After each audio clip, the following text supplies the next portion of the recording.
Meades Restoration is a commercial cleaning / building restoration company, and we specialize in removing chewing gum litter.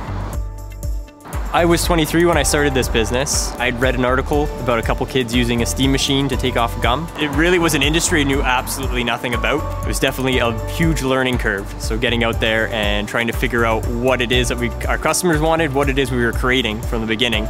Learning new services allows us to basically solve more problems for our core customers, property managers. They want to have one guy do 50 things rather than 50 guys do one thing. From there, it sort of evolved to more of a commercial building through both just necessity in terms of trying to put food on the table, but also just through sheer will to kind of learn to clean more stuff up or just offer new services.